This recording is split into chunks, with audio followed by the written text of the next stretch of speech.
so to begin with, we're going to take away some parts of the skull, parietal, temporal, and frontal, to expose the brain. We're going to take some grey matter, some white matter, and the cerebellum. And I've already taken away everything else inside the brain except for the basal ganglia. Let's get rid of the rest of the brain on that side as well. And now you can see clearly the 7 distinct parts of the basal ganglia. Let's have a look at this area here first. I'm going to bring up this image from Gray's Anatomy, where you can see in the top part curling around, that's the caudate nucleus. It encircles the lenticular nucleus, which is actually made up by 2 different parts. One, the putamen, most laterally, and if we get rid of that, we can see the globus pallidus. Together, those 2 make up the lenticular nucleus. To make things a little bit more confusing, the caudate nucleus and the lenticular nucleus together are known as the striatum, or the dorsal striatum to be more precise. Let's have a look at the other parts now. Next cab off the rank is the substantia nigra. They're embedded in the midbrain, so we can only see them here now because we've got rid of the midbrain already. Next to that, the subthalamic nuclei, which true to the name, sit underneath the thalamus, which sits up here. We have the nucleus accumbens, which sits medial to the adhesion of the caudate and the putamen, and immediately lateral to the septum pellucidum, which runs directly down the midline of the brain. Last but not least, we have the olfactory tubercle up the front here, which projects to the olfactory bulb at the top of your nasal cavity.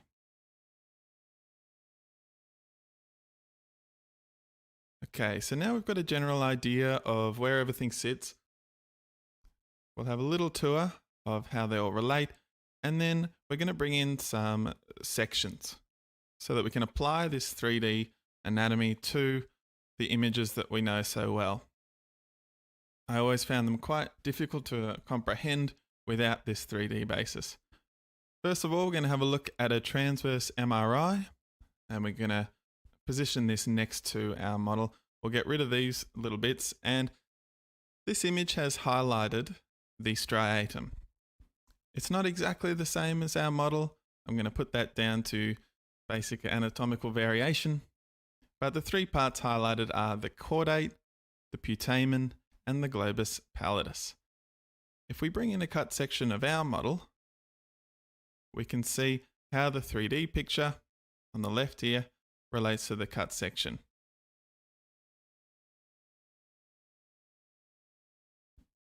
We have the caudate, those 2 little bits, anterior and posterior. We have the lentiform nucleus, which is lens-shaped, thus its name. This purple bit in the center is the thalamus. The green bits represent the ventricles, but we'll cover them in a further video down the track. We'll get rid of our MRI now, and we'll bring up a coronal section. So here's another image, the likes of which you may have seen before. It's a coronal section, an old one from Gray's Anatomy. Let's follow this line first. That's the lentiform nucleus. Those 2 guys in there. We've got them in 3D without being cut on the other side. The caudate, we can only see a little bit of it, superior and inferior. In actual fact, it's curving around the lenticular nucleus. The substantia nigra, right in the middle, embedded in the midbrain. And it's directly underneath the thalamus and right next to what they've called the nucleus of Lewis, which we now know as the subthalamic nucleus.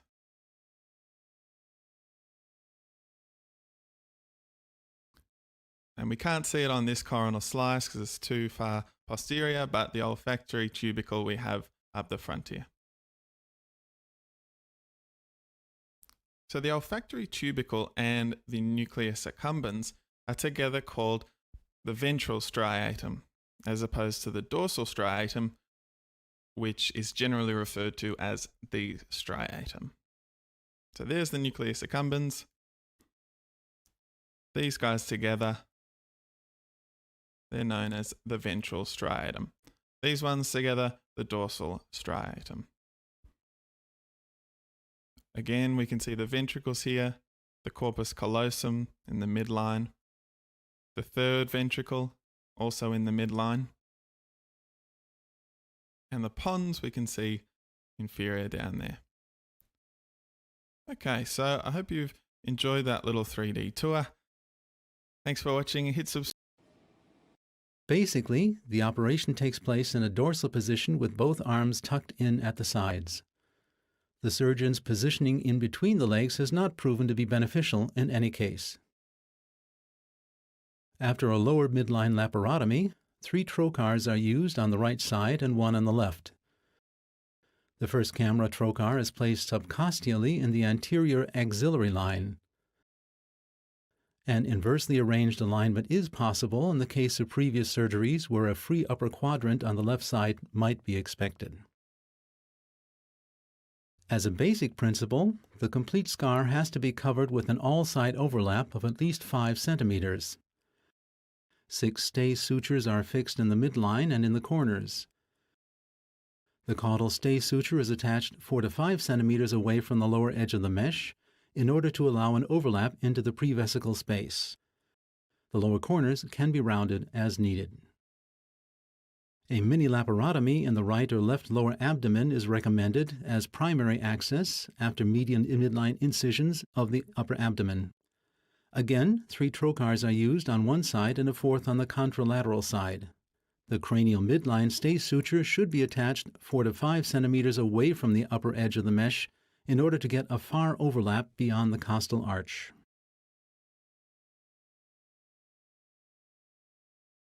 After establishing the pneumoperitoneum, the adhesialysis is the most risky step of the procedure. The craniocaudal division of adhesions is always easier than in the opposite direction and should be targeted in this mode. Basically, adhesions should be cut without coagulation, ultrasonic dissection, or other energy-based techniques. Electric devices contract the adhesions, which cause thermal injuries, which may in turn lead to secondary perforations. We would like to emphasize how great the risk of using energy-driven devices is for adhesialysis. Only carbon dioxide infiltrates the adhesions when sharply dissected and enlarges the distance between adhesive structures and the abdominal wall. This effect facilitates the adhesialysis tremendously. After incisions of the lower abdomen, the mesh has to be placed into the prevesical space. The peritoneum parietale, including the plicae medialis, is divided, thus opening the prevesical space. The bladder is dissected from the anterior abdominal wall, while the symphysis and the pubic bones are exposed. The ligamentum teres hepatis, or the falciform ligament, has to be divided in case of upper midline incisions in order to achieve a mesh placement cranial of the costal arch, which allows the adequate cranial overlap. Our routinely used mesh consists of polyvinylidine fluoride. The parietal side additionally contains a small amount of polypropylene in order to ensure adequate incorporation. The mesh features elasticity similar to the natural abdominal wall, being higher in the vertical than in the transverse direction.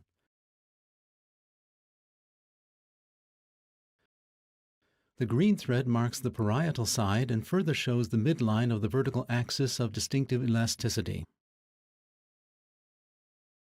In general, 5 more stay sutures are affixed, which later will be grasped transfascially and loosely tied, leaving the knots in the subcutaneous tissue. The second midline stay suture is attached 4 to 5 centimeters away from the edge in order to allow the overlap into the prevesical area or beyond the costal arch. Afterwards, the mesh is folded and brought into or introduced into the abdominal cavity. Folded meshes can be spread easier than rolled ones. Meshes of as much as 20 by 30 centimeters can be inserted through a 10 millimeter trocar, while larger ones require a 12 millimeter trocar. The mesh is placed into the afore-open prevesical space with lower abdominal hernias so that the lower part of the mesh is placed extraperitoneally. The mesh can be placed between the liver and diaphragm in case of upper abdominal hernias with a far overlap beyond the costal arch. The limitation of overlap is given by the ligamenta triangularia dextra et sinistra. The marking and stay sutures are grasped through stab incisions and loosely tied into the subcutaneous tissue. The midline threads are grasped at first for ideal orientation of the mesh. Next, the sutures far away from the camera are fixed, followed by the sutures near to the camera. In reversed order, the mesh hangs down like a curtain in front of the camera, which would unnecessarily complicate grasping the sutures behind.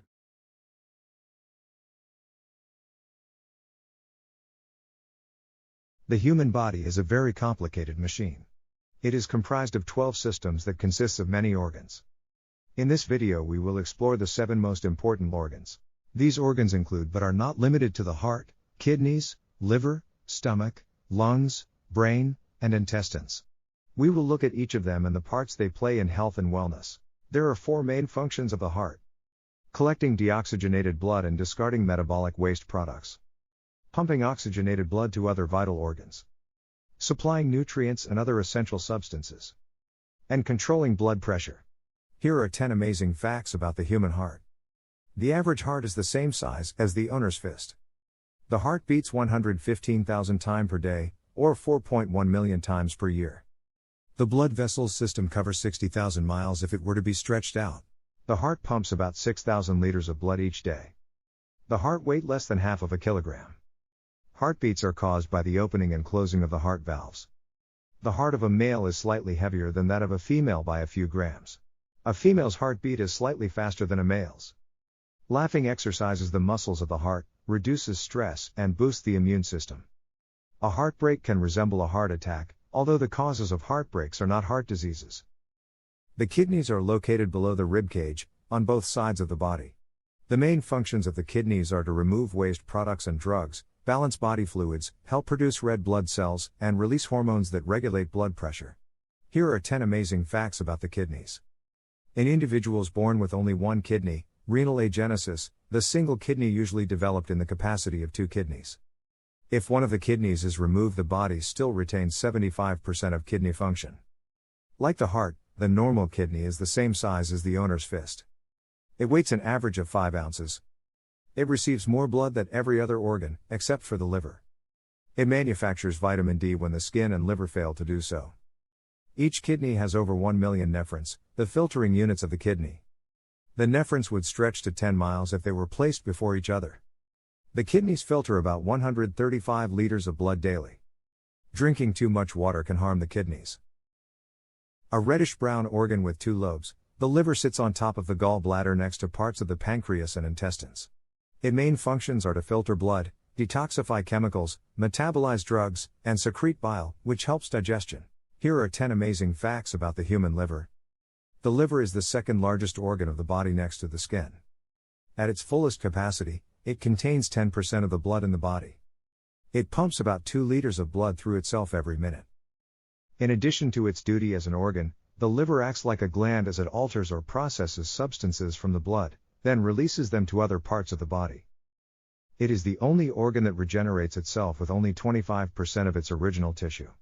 Like the heart in males, the liver weighs a little more than in the females, weighing about 1.8 kilograms in males and 1.3 kilograms in females. The liver performs over 200 functions. It has the largest immune system protectors called phagocytes. Although 10% of the liver is made of fats, any excess fat above 10% can lead to type 2 diabetes. The liver starts to make blood that circulates in the body even before birth, and reserves vital nutrients from the foods we eat, until we need them. The stomach is a muscular hollow organ located on the left side of the upper abdomen, between the esophagus and the small intestine. Basically, the stomach breaks down foods, digests and assimilates nutrients, and stores excess until it is needed. Here are 10 amazing facts about the stomach. The stomach must protect itself with a thick layer of mucus without which the stomach would digest itself. The stomach plays less part in digestion than the intestines, which use enzymes for assimilation. Growling of the stomach does not mean you are hungry. It simply tells you your stomach is empty. Harmless bacteria in your stomach must be nourished with soluble fiber in order to help protect the colon. The stomach can digest large meals over time. The stomach can stretch to hold up to 4 pounds of food. It is the largest part of the digestive system because in addition to digestion, it stores food until the body needs it. Thoughts and feelings affect how the stomach functions. The stomach serves as a primary source of defense for the immune system. It contains hydrochloric acid that fights against bacteria and viruses entering the body with foods. The stomach makes new layers of mucus every 2 weeks to protect itself. The lungs are a pair of spongy, air-filled organs that are located on either side of the chest. They are divided into 5 sections or lobes. The main function of the lungs is to extract oxygen from the air into the red blood cells of the body. Here are 10 amazing facts about the lungs. Each lung consists of approximately 300 million balloon-like structure called alveoli, which takes in oxygen and removes carbon dioxide. When these alveoli are filled with air, the lungs can float in water. Both lungs are remarkably different from each other. The reason? The lung on the right side consists of 3 lobes while the lung on the left side consists of 2. Many people live with just one lung with minimal limit on physical activities. An average individual breathes an 11,000 liter of air daily, or takes in about 22,000 breaths every 24 hours. The capacity of the lungs can increase through regular exercise. You lose a lot of water, 17.5 milliliters per hour, by just breathing. The lungs eliminate 70% of waste from the body by just breathing. If the lungs were open flat, they would cover the surface of a tennis court. Women and children breathe faster than men. The small and large intestines are very vital parts of the digestive system. Most foods that are broken down are absorbed into the blood. They work to provide nourishment and energy the body needs to stay healthy and strong. Here are 10 amazing facts about the intestines. The intestines contains over 100 billion bacteria in every gram of intestines, and 10 times more microbes than every cell in the body. The intestines clean itself by moving along any undigested foods. Although stomach acid can burn the skin, it is harmless to the inside of the intestines, because of the thickness of the mucus lining, which protects them. If the nerve between the brain and intestines were cut, they would function independently. The intestines produce many neurotransmitters which affect mood and behavior. Influx of adrenaline from stress can shut down digestion and cause bloating. The intestines is over 10 meters long and consist of about 1,000 folds. On average, a woman's small intestines is slightly bigger than a man's, at 7.1 and 6.9 meters respectively. Over 90% of digestion and absorption of nutrients occur in the intestines. The average human brain is a complex organ that controls thought, feeling, and behavior. The brain and the spinal cord together form the central nervous system. Here are 10 amazing facts about the brain. The brain contains more than 100 billion neurons, which are connected by trillions of synapses. Information passes between these neurons in the brain whenever there is a thought, feeling, or behavior. An adult brain weighs around 3 pounds. The heaviest human brain weighs 4.4 pounds and the smallest brain about 2.4 pounds. The brain reaches its full maturity at the age of 25. But it keeps developing until around age 40. Although the covering around the brain, the meninges, the covering on the bones, the periosteum, and the scalp, all have pain receptors, there are no pain receptors in the brain itself. As a result, the brain does not feel any pain. As little as 5 minutes without oxygen can cause some brain cells to die. This can lead to serious brain damage. Approximately 1,000 milliliters of blood, enough to fill a liter bottle of soda, flow through the brain every minute. Dehydration, even in very small amounts, can cause serious damages to the functions of the brain, because 70% of the brain is made of water. The human brain naturally begins to lose some amount of memories and cognitive skills around age 30. Neurons move information at the various speeds. The fastest speed of the transfer of information between neurons is about 250 miles per hour. The brain diminishes as we grow old. Usually this begins after middle age.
It may take longer to recover after a cesarean section than a vaginal birth. If both mother and baby are doing well, they can normally go home the following day and continue to receive care and support from their midwife and GP. Did you know that the surface area of a human lung is roughly equal to that of a tennis court? This is due to the intricate network of tiny air sacs called alveoli, which are responsible for exchanging oxygen and carbon dioxide during breathing. If all the alveoli in both lungs were laid flat, they would cover an area of about 70 square meters, which is approximately the size of a doubles tennis court. So the next time you take a deep breath, remember the incredible surface area inside your lungs that allows you to breathe in life-giving oxygen. If you look at this animation here, you can see that this is the front of the spine here. If you imagine that there's 3 levels of degeneration at these discs, for example, it might look something like this, where there's a disc herniation and some bone spurs. When we do an ACDF, we're removing the disc material on both sides. All of the disc material really is being removed. We remove the herniations pressing on the nerves and some of the bone spurs that are pressing on the spinal nerves and the spinal cord. And this creates a gap that we usually fill with a spacer. So we might use a trial like that to pick the right type and size of spacer and use it to fill that defect between these 2 blocks. We'll usually secure those blocks with a plate, and the plate is designed to secure them or glue those levels together. Usually we'll use screws to hold the plate to the vertebral bodies, and in this case you can see between C5 and 6 that this plate is being used to secure 5 and 6 together. Hey, did you know that when we're just chilling and not doing anything, Besides breathing, digesting, and keeping warm, our brains are using a whopping 20 to 25% of our body's energy. No? Well, get a load of this. That's 300 to 450 calories a day for the average person. And don't even get me started on kids. Their brains are like little energy vampires, using up to 60% of their body's energy at age 5 or 6. No wonder they're always running around. But here's the real kicker. Even though our brains are the most energy-expensive organ in our bodies, they only make up 2% of our weight overall. Talk about high maintenance.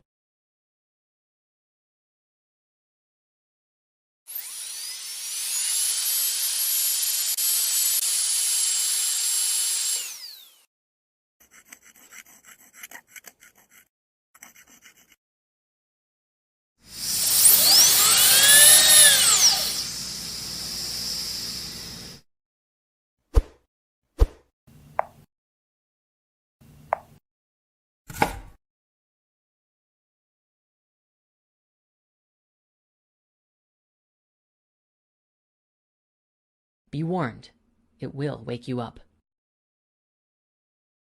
And now finally, before we move on, I'd like to restate that it is upon you and your own consciousness to decide what kind of diet is right for you. I don't want to tell you what to eat or what not to eat, only that if health is your concern, you should be equipped with all of the information you can within your mental arsenal to make the best decision for you. And now, as we explore deeper into the recesses of our physical health, it's time that we looked at one of the last major giants in the food industry, and part 2 of the animal foods category, dairy. He believed that the human body had an innate capacity for self-healing, with the highest form of medicine to the body being everything that we put into it. Let food be thy medicine became a Hippocratic oath known around the world today. Over the course of history, our modern approach to treating illness has changed dramatically. Today, doctors receive little, if any, training in nutrition. The system has been designed around a pill for every ill, and the healthcare system fights to keep it that way. It seems to be more profitable to treat ailments after they occur than to prevent them in the first place. Cardiovascular disease and cancer are the 2 top killers in the US annually. Additionally, 39,000 people die due to unnecessary surgery and other hospital errors.